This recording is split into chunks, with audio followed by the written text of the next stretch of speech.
প্রথমে এই ভিডিওটা দেখুন, তারপর কিছু কথা বলি। ইতিহাসও সাক্ষী থাকবে, এমন একজন মহিলা আমাদের রাজ্যের মুখ্যমন্ত্রী ছিলেন। হ্যাঁ, একদমই ঠিক বলেছেন। ইতিহাসের পাতায় লেখা থাকবে আমাদের মুখ্যমন্ত্রীর নাম, কারণ তিনি হেরে যাওয়ার পরেও পদত্যাগ করতে চান না। যিনি নারীদের জন্য ভেবেছিলেন। হ্যাঁ, একদম ঠিক বলেছেন। নারীদের জন্য তিনি অনেক ভেবেছেন। তাই তো অভয়াকে নৃশংসভাবে হত্যা হতে হয়েছে।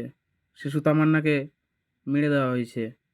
হাঁসখালি, সন্দেশখালি। বেকার যুবক যুবতীদের জন্য ভেবেছিলেন। হ্যাঁ, একদম ঠিক বলেছেন।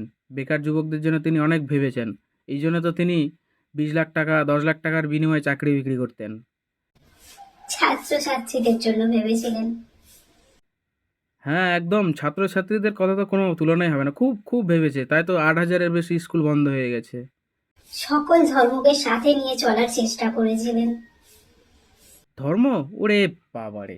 তিনি তো মানে ধর্মকে নিয়ে কখনো রাজনীতিই করতেন না। তিনি সবসময় বলতেন যে এমন একটা কমিউনিটিকে যদি খেপিয়ে দেওয়া হয় না, সেকেন্ডের মধ্যে 12টা বাজিয়ে দিবে। Salute, salute, salute. চোরের রানীকে স্যালুট।